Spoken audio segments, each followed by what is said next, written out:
Chapter 7, An Exciting Stunt. "Oh, no, you can't," said Holly. "You can have White Nose, but you can't have the kittens." "Why can't I?" "Did you lose the kittens too?" asked Holly.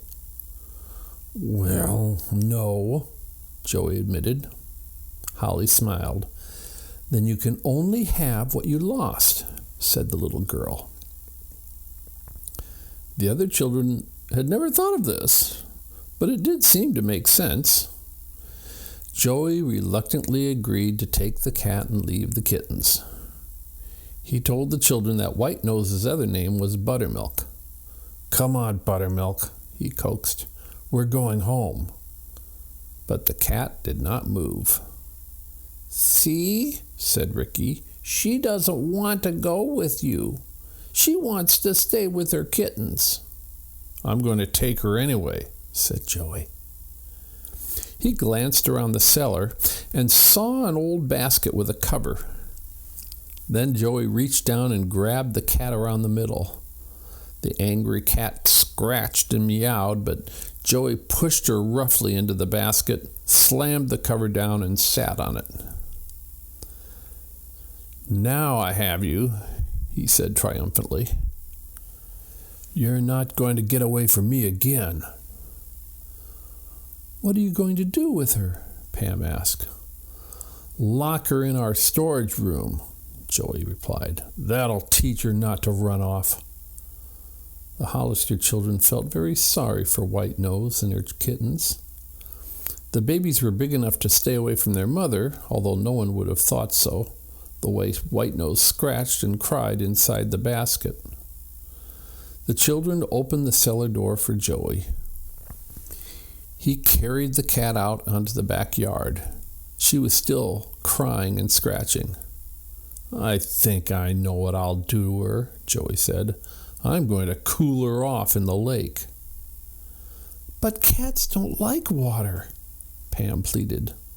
"I'll make this one like water," Joey said. Then the boy went out onto the end of the dock and lowered the basket into the water. The cat did not like this treatment one bit. When the water was near the top of the basket, the lid suddenly flew off. The cat sprang out and scratched Joey's hand. As the boy jumped back to get out of the way, he tripped on the dock. "Catch him! Catch him!" shouted Pam to Pete, who was near him. But it was too late. With a big splash, Joey Brill fell over backwards into the water. He went completely under, then struggled to the surface. Pete reached down and helped him back onto the dock. "That cat! Where's that cat?" Joey shouted. White Nose, who was no more in favor of a dunking than was Joey, had scampered up the topmost branches of a high tree. "You Hollisters are going to pay for this," he shouted as he stomped off towards his home. When he was out of sight, White Nose came down cautiously out of the tree. With her tail high in the air, she pranced across the lawn like a drum majorette and walked to the cellar door. Holly let her in. The kittens mewed when they saw their mother, and Holly brought them a bowl of milk. At noontime, Mr. Hollister returned for lunch. Now that he had Tinker broken in as a storekeeper, he often came home at 12 o'clock to eat. Today, Mr. Hollister seemed to have something on his mind. "Are you thinking up a new invention, Dad?" Pete asked. "Not exactly, son. I'm trying to think of a way to get more business for the trading post." "Isn't business good?" asked Pam. "Yes, it's good," her father replied, "but I'm going to have to do a lot more business if I want to make a real success of my store." Mrs. Hollister smiled at her husband and said, "What is your idea for getting more customers at the trading post?" "We have to figure out some sort of a stunt," said Mr. Hollister. "Something to advertise the place." Holly spoke up. "I have an idea. Why couldn't we write letters to everyone in town telling them what a wonderful place the Trading Post is?" Mr. Hollister thought the idea was pretty good, but sometimes people did not read advertisements.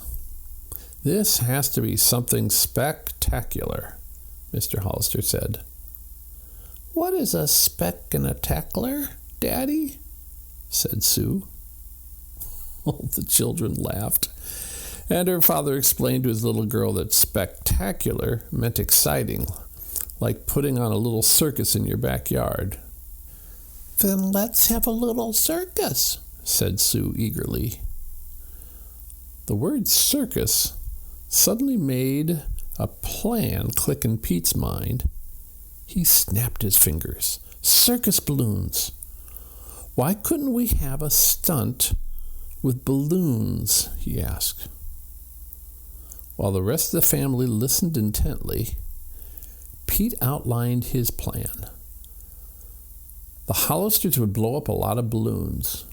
In 3 of them, they would put a slip of paper which would say, "At the Trading Post, you will receive a prize."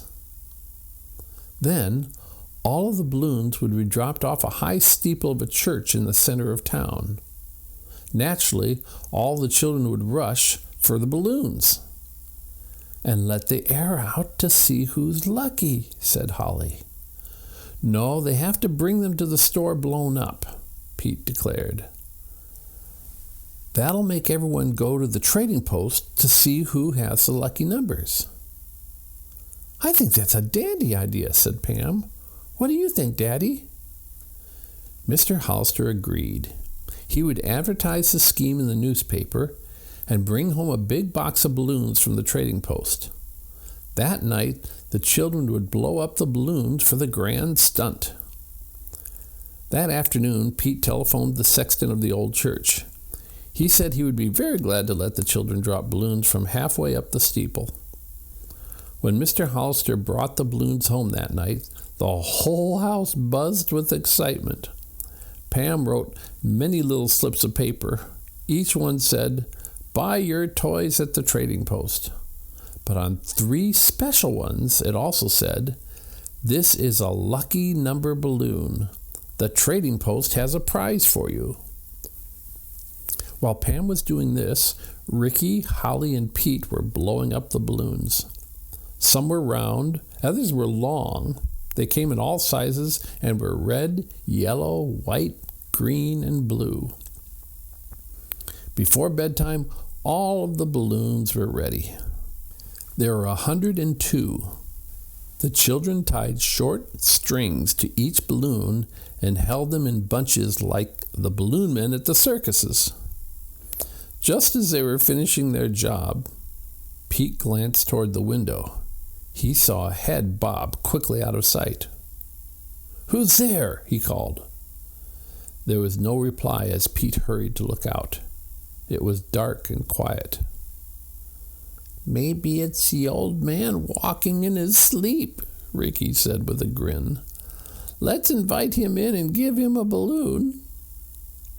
"Don't be silly," Holly scolded. "It might have been just a shadow." In order to make certain it was not a prowler, Pete ran out the back door and looked around the house. He could see nobody. Then he came back inside and helped the others put the balloons in one corner of the living room. Early the next morning, word quickly spread among the children about the Hollisters' balloons. "When are you going to drop them?" Dave Meade wanted to know. "At 1 o'clock this afternoon," Pam replied. After lunch, Mr. Hollister drove the children and the balloons to the Trading Post. "What are the prizes going to be?" Ricky asked. "I haven't decided that yet," Mr. Hollister replied. "What do you think would make good prizes?" Ricky said a pair of roller skates. Then Holly suggested a doll if a girl should win. Pam thought a tennis racket might be nice. "All right," their father agreed. "Those will be the 3 prizes." What excitement there was as the time drew near to drop the balloons. It was all arranged that Pete and Pam should take them up to the opening in the steeple. Ricky and Holly begged to go along. They wanted to see the town of Shoreham from high up. "If you promise to be careful, you may go." At 10 minutes to 1, the 4 children set off for the church. They were met at the door by the sexton, who led them up a long stairway. The children carried so many balloons in their hands that they could hardly see ahead of them. The balloons bounced against their faces, and they were very glad when they reached the little balcony. "The children down there look just like dolls," Pam said, glancing at the crowd of excited boys and girls. Finally, the hand of the big clock in the church steeple pointed to 1 o'clock.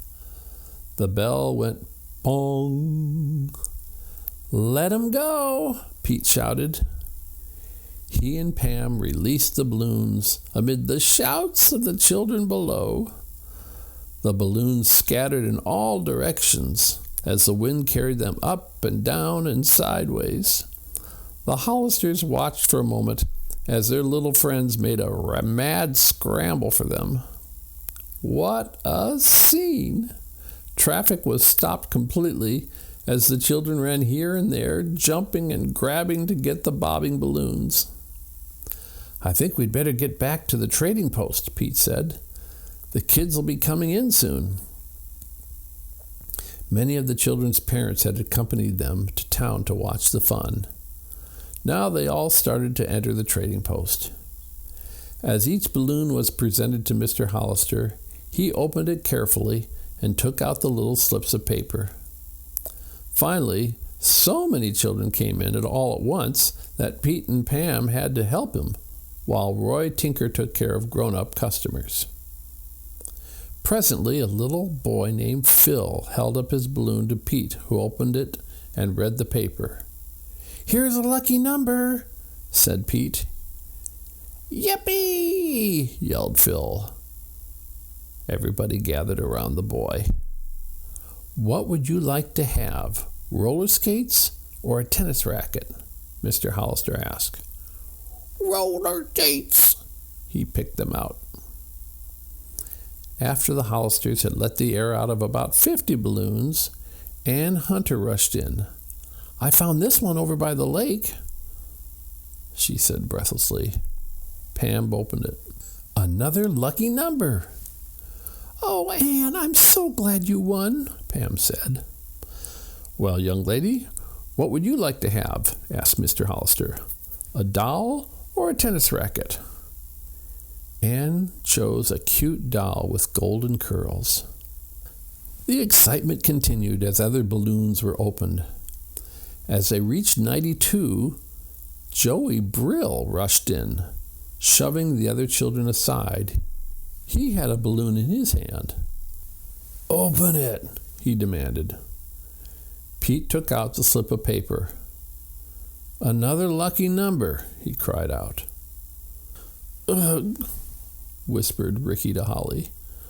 "He would get a lucky number." Mr. Hollister was just about to give Joey a tennis racket when another boy came in with a balloon. Mr. Hollister smiled, saying, "All the lucky numbers are in." "Oh, just open mine for fun," the boy pleaded. Pete did this, and Pam glanced at the slip of paper. "Oh, Pete," she gasped, "it's another lucky number. How could there be 4 of them? We made only 3.